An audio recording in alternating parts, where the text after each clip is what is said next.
नमस्कार दोस्तों, मैं शिवम उपाध्याय आपका स्वागत करता हूं अपने YouTube channel read up on में। आज हम लेकर उपस्थित हुए हैं डेली साइंस क्विज के पार्ट सेकंड वाले वीडियोस को। कल 1 से 10 प्रश्न हमने अपलोड किए थे। आज 11 से 30 प्रश्नों तक को करेंगे, यानी आज की सीरीज में कुल 20 प्रश्न जो है शामिल किए गए हैं। यह सीरीज रीड अपॉन और कैरियर पॉइंट के सम्मिलित प्रयास से बनाई जा रही है। उम्मीद है कि आपको यह वीडियो पसंद आ रही होंगी और आगे आने वाले एग्ज़ाम्स में आपकी मदद करेंगे। आज का एक पहला प्रश्न या फिर सीरीज़ का 11वां प्रश्न है, धारावाहक तार कैसा होता है? ए धनात्मक आवेशित, बी ऋणात्मक आवेशित, सी न्यूट्रल, डी धारा की शक्ति के आधार पर आवेशित। आपको करना बस इतना है कि इन प्रश्नों के आंसर्स लाइव चैट वाले सेक्शन में आंसर करना है और साथ ही साथ लास्ट में टोटल क्वेश्चंस में से कितने प्रश्न आपके सही हुए वो आपको कमेंट सेक्शन में कमेंट करना है। चलिए बताइए कि इस प्रश्न का सही आंसर कौन सा है।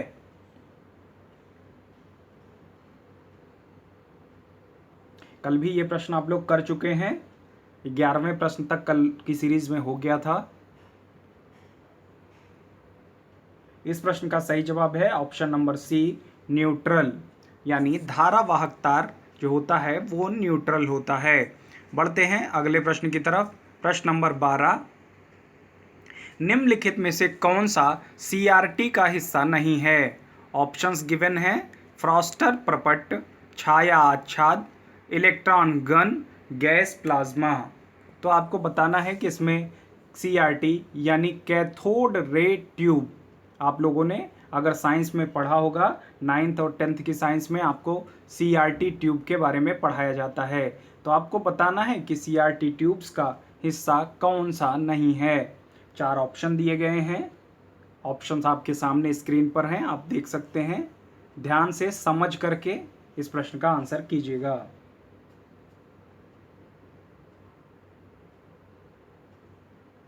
इस प्रश्न का सही आंसर है option number D gas plasma, यानी फ्रॉस्टर प्रपट, छाया आच्छाद, इलेक्ट्रॉन गन जो हैं वो आपके कैथोड रे ट्यूब का हिस्सा होते हैं, जबकि gas plasma cathode ray tube का हिस्सा नहीं है।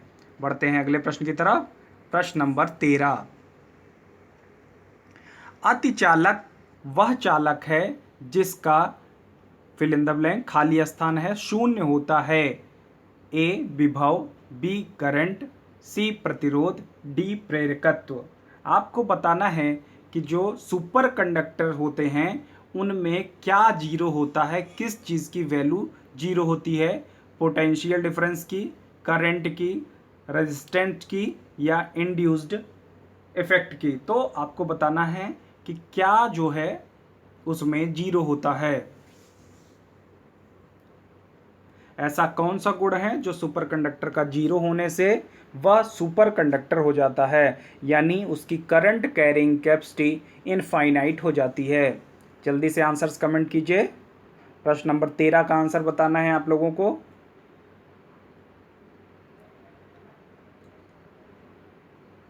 इस प्रश्न का सही जवाब है ऑप्शन नंबर सी प्रतिरोध।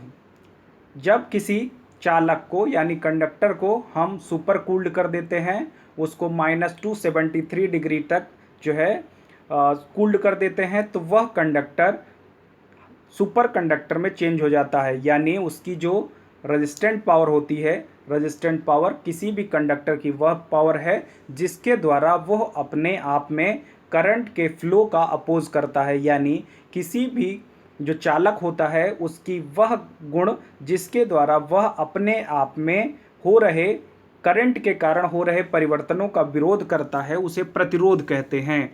और जिस भी चालक का प्रतिरोध शून्य होता है हम उसे अतिचालक कहते हैं। तो इस प्रकार प्रश्न का सही आंसर हुआ ऑप्शन नंबर सी प्रतिरोध। बढ़ते हैं अगले प्रश्न की तरफ। प्रश्न नंबर 14, निम्नलिखित में से कौन सा सर्वोत्तम विद्युत चालक है? ऑप्शंस दिए गए हैं, ए तांबा, बी लोहा, सी एल्युमिनियम, डी चांदी। आपको बताना है कि सबसे बेटर इलेक्ट्रिक कंडक्टर कौन है। Which one is the best electric conductor? Options given: तांबा, लोहा, एल्युमिनियम, चांदी। Copper, iron, aluminium, silver. उम्मीद है कि आप में से काफ़ी सारे लोगों को इस प्रश्न का आंसर सही पता होगा। जल्दी से कमेंट कीजिए कि इस प्रश्न का आंसर क्या होगा।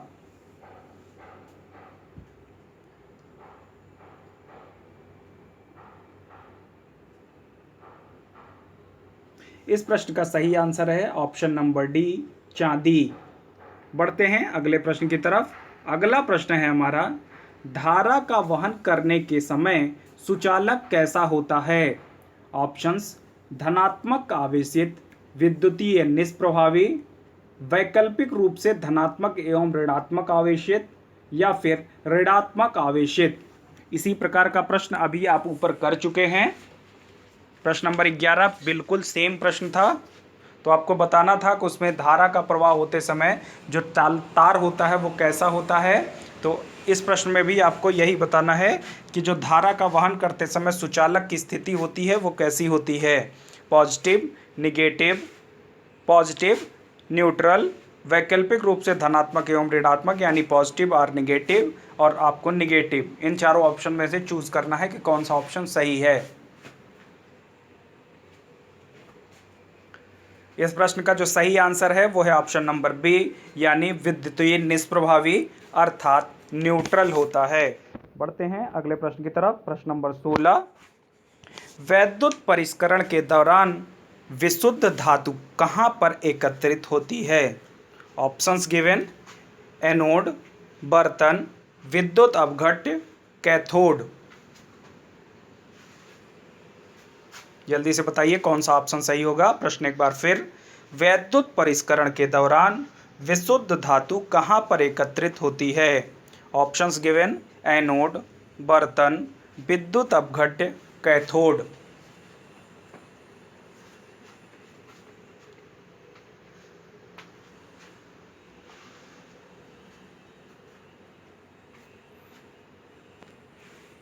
इस प्रश्न का सही जवाब है ऑप्शन नंबर सी, विद्युत अपघट्य यानी इलेक्ट्रोलाइट। इलेक्ट्रोलाइट में जाकर के आपके शुद्ध धातु एकत्रित हो जाती है। वैद्युत परिष्करण ऐसी विधा है जिसमें हम धातुओं को, जो उसमें मिश्रित अवांछनीय पदार्थ होते हैं, उनसे अलग करते हैं। यानी जो शुद्ध धातु का ओर होता है उससे अयस्क होता है, उससे शुद्ध धातु प्राप्त करने के लिए विद्युत परिष्करण विधि यूज की जाती है, जिसमें विशुद्ध धातु विद्युत अपघट्य में जा करके एकत्रित हो जाती है।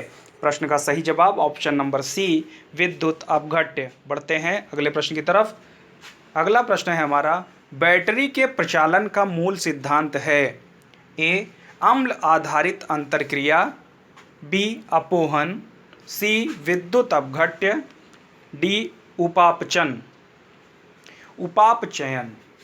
जल्दी से बताइए कौन सा सही है। बैटरी के प्रचालन का मूल सिद्धांत बताना है आपको। काफ़ी सारे क्वेश्चंस बैटरी के ऊपर हो गए हैं, तो उम्मीद है कि आपको इस प्रश्न का सही जवाब पता होगा। जल्दी से ऑप्शंस कमेंट कीजिए। प्रश्न नंबर 17 है ये।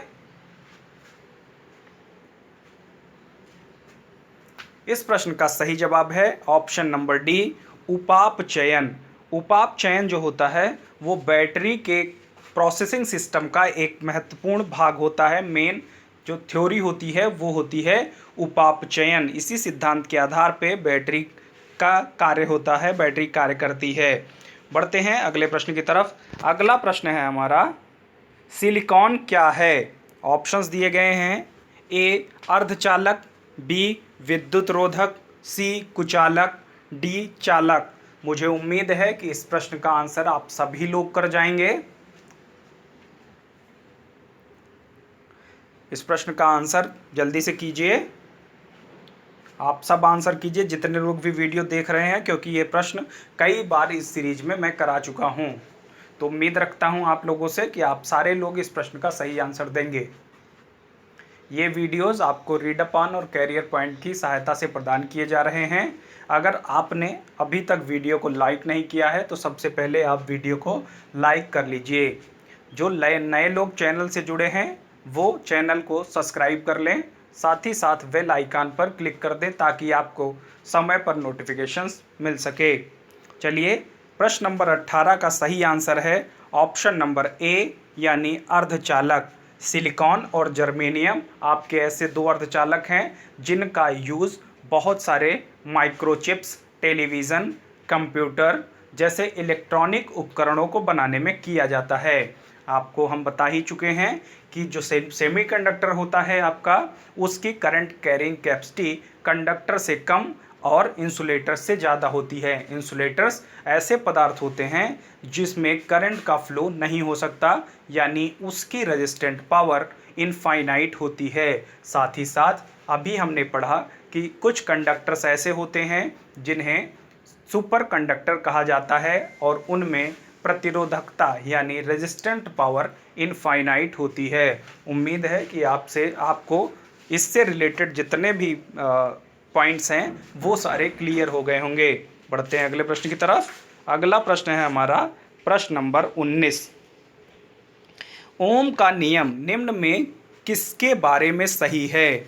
यानी ओम्स लॉ जो पढ़ते हैं हम, वो किस चीज़ के बारे में बताता है? ए रोधी, बी अर्धचालक, सी चालक, डी अतिचालक। ओम का लॉ किसके बारे में बताता है? ओम्स लॉ के बारे में आप सभी लोगों ने पढ़ा होगा।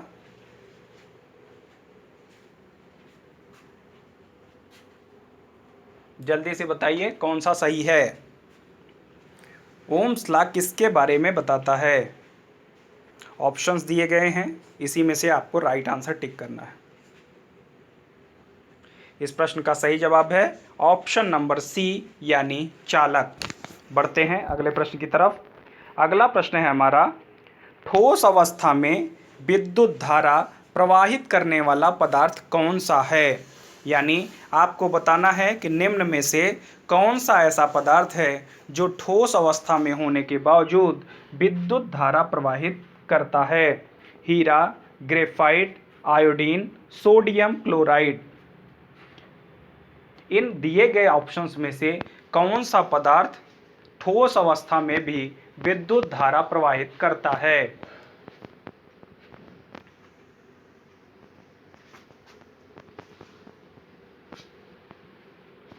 इस प्रश्न का सही आंसर है ऑप्शन नंबर बी ग्रेफाइट। आपको मैंने बताया था कि ग्रेफाइट और हीरा कार्बन के अपर रूप हैं और ग्रेफाइट जो होता है वो नरम होता है जबकि हीरा बहुत ही सख्त होता है। परंतु ग्रेफाइट के द्वारा ठोस अवस्था में भी करंट का प्रवाहन किया जाता है, यानी उसमें से होकर के करंट पास हो सकती है। चलिए बढ़ते हैं अगले प्रश्न की तरफ। अगला प्रश्न बहुत ही जनरल प्रश्न है, इसे आप सभी ने आमतौर पर अपने आसपास होते हुए भी देखा होगा। प्रश्न है प्रश्न नंबर 21। बिजली के उच्च वोल्टता वाले तार पर बैठे पक्षी को विद्युत मारने नहीं होता, यानी उसको करंट का झटका शॉक नहीं लगता, क्योंकि उसमें उच्च प्रतिरोधक क्षमता होती है, उसका शरीर भूमि से संपर्क कर जाता है, वह विद्युत धारा के प्रवाह के लिए संवृत्त पथ नहीं बनाता, उसके पैर सुविद्युत रोधी होते हैं। जल्दी बताइए कि इसका सही आंसर कौन सा है। बहुत ही आसान प्रश्न है, इसको अपने आसपास आपने होते हुए भी देखा होगा कि जब कोई पक्षी तार पर बैठ जाता है तो उसको करंट का शॉक नहीं लगता है और वो मरता नहीं है। तो बताइए इस प्रश्न का सही जवाब क्या होगा? निम्न में से दिए गए आंसर में से ऑप्शंस में से कौन सा सही होगा? पक्षी मरता क्यों नहीं है?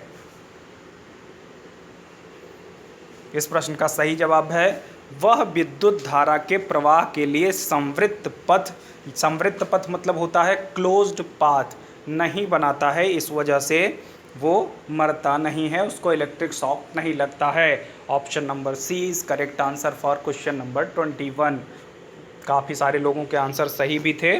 चलिए बढ़ते हैं अगले प्रश्न की तरफ। आज प्रश्न नंबर 22। घरेलू विद्युत उपकरणों में प्रयुक्त सुरक्षा फ्यूज तार उस धातु से बना होता है जिसका, इस प्रश्न को मैं पहले भी करा चुका हूं कि आपका जो फ्यूज तार होना चाहिए वो कैसा होना चाहिए, जल्दी से बताइए।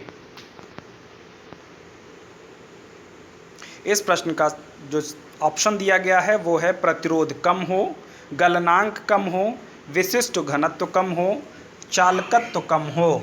बताना है आपको कि इस प्रश्न में सही जवाब क्या है। ऑप्शन नंबर 22, प्रश्न नंबर 22 का बताना है कि आपको क्या होना चाहिए।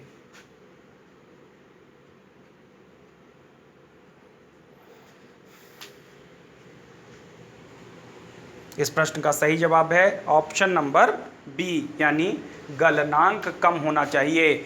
अगर उसका मेल्टिंग पॉइंट कम होगा तो जैसे ही उसमें विद्युत धारा का प्रवाह ज़्यादा होगा वो तुरंत मेल्ट हो जाएगा। इस वजह से आपकी जो घर की सर्किट है वो ब्रेक हो जाएगी। इससे आपके जो घर के विभिन्न इलेक्ट्रॉनिक उपकरण हैं वो सुरक्षित बचे रहेंगे। बढ़ते हैं अगले प्रश्न की तरफ। प्रश्न नंबर 23, निम्नलिखित में से बढ़िया रोधी कौन सा है, यानी ऐसी वस्तु जो करंट को अपने आप से प्रवाहित नहीं होने देती, सबसे अच्छा कौन सा है। ऑप्शंस दिए गए हैं, ए लकड़ी, बी कपड़ा, सी कांच, डी कागज।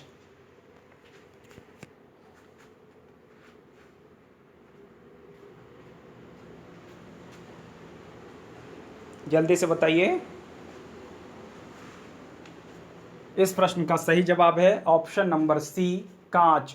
इसी वजह से बहुत सारी जगहों पर करंट को रोकने के लिए जो है वो कांच का यूज़ करते हैं हम। तो कांच जो होता है वो सबसे ज़्यादा रोधी है। इसमें सबसे, बाकी सारे रोधी हैं, कोई भी अपने में से करंट को प्रवाहित नहीं होने देते, लेकिन सबसे बेहतर की बात करें तो वो होगा ऑप्शन नंबर सी कांच। बढ़ते हैं अगले प्रश्न की तरफ।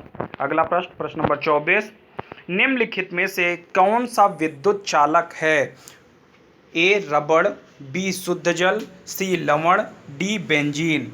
आपको बताना है कि विद्युत का चालक कौन सा है। रबड़, शुद्ध जल, लवण जल, बेंजीन। इतना आसान प्रश्न है, आप सभी को करना चाहिए। इसमें से कोई भी ऐसा ना हो जो आंसर गलत करे। वैसे भी आप लोग आंसर गलत नहीं करते हैं। मैं देखता हूं कि आप में से बहुत सारे लोग ऐसे हैं जिनका लेवल बहुत अच्छा है। आने वाले वीडियोस में मैं क्वेश्चंस का लेवल हाई रखूंगा। अभी आपका कॉन्फिडेंस बूस्ट हो, आप अच्छे से आंसर कर पाएँ, आप सबके आंसर सही हों और आप में एक नई ऊर्जा का संचार हो। इस वजह से जो क्वेश्चन का लेवल है वो ईजी टू मॉडरेट रहता है। कुछ प्रश्न बहुत ही आसान और कुछ प्रश्न कठिन होते हैं। आगे आने वाले वीडियोस में प्रश्नों की जो कठिनता होगी, जो टफनेस होगी, वो बढ़ती जाएगी। चलिए इस प्रश्न का आंसर बताइए। इस प्रश्न का सही आंसर है ऑप्शन नंबर सी, यानी लवण जल।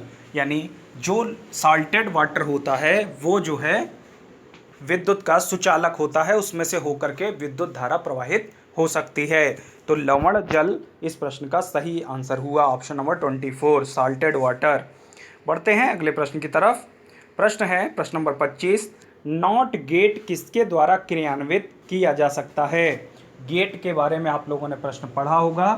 गेट जिसे, जैसे कुछ एग्जाम्पल्स बता दूं मैं आपको, AND gate, NAND gate, NOR gate, OR gate.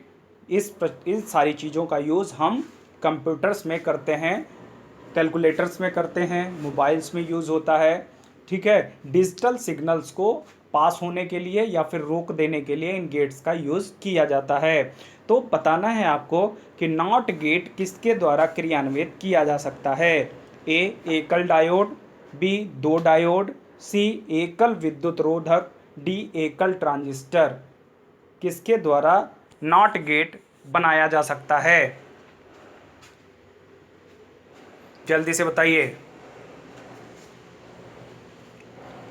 इस प्रश्न का सही जवाब है ऑप्शन नंबर डी एकल ट्रांजिस्टर।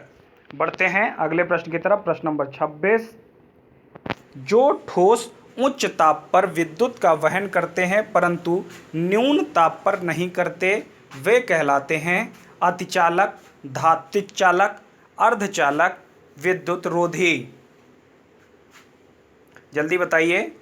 कि वे ठोस जो उच्च ताप पर विद्युत का परिवहन नहीं करते, लेकिन जब उन न्यून ताप पर नहीं करते लेकिन उच्च ताप पर करते हैं, यानी जब उनको टेम्परेचर प्रोवाइड किया जाता है तो वो विद्युत कैरी करने लगते हैं, जबकि जब उनका टेम्परेचर बहुत कम होता है तो वो विद्युत को कैरी नहीं करते हैं। सही ऑप्शन कौन सा है? अतिचालक, धात्विक चालक, अर्धचालक, विद्युत रोधी।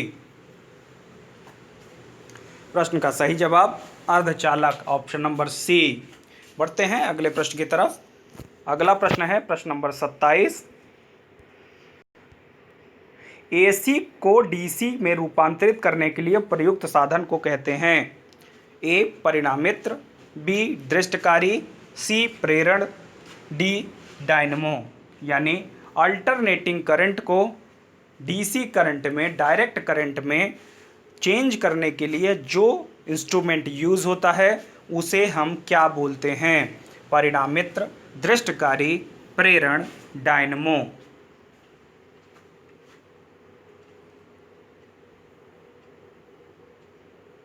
इस प्रश्न का सही जवाब ऑप्शन नंबर बी यानी दृष्टकारी। ठीक है, एसी यानी अल्टरनेटिंग करंट जिसे हिंदी में प्रत्यावर्ती धारा, डीसी यानी डायरेक्ट करंट जिसे हिंदी में दृष्ट धारा कहते हैं, को दृष्टकारी का उपयोग करके एसी को डीसी में रूपांतरित किया जा सकता है। बढ़ते हैं अगले प्रश्न की तरफ। प्रश्न नंबर 28। चुंबक रक्षक टुकड़े होते हैं किस चीज़ के बने होते हैं बताना है? ए निकेल, बी कोबाल्ट, सी इस्पात, डी नर्म लोहा। आपको बताना है कि चुंबक रक्षक टुकड़े किस चीज़ के बने होते हैं।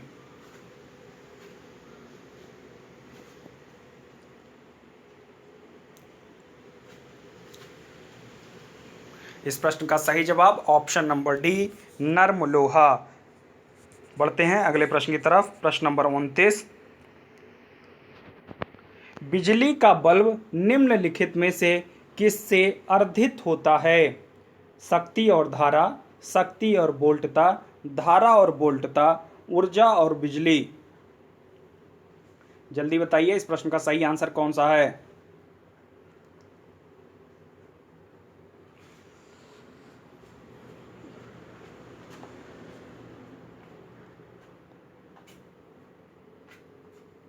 अगर आपने अभी तक हमारे चैनल रीड अप ऑन को सब्सक्राइब नहीं किया है तो सबसे पहले सब्सक्राइब कर लीजिए।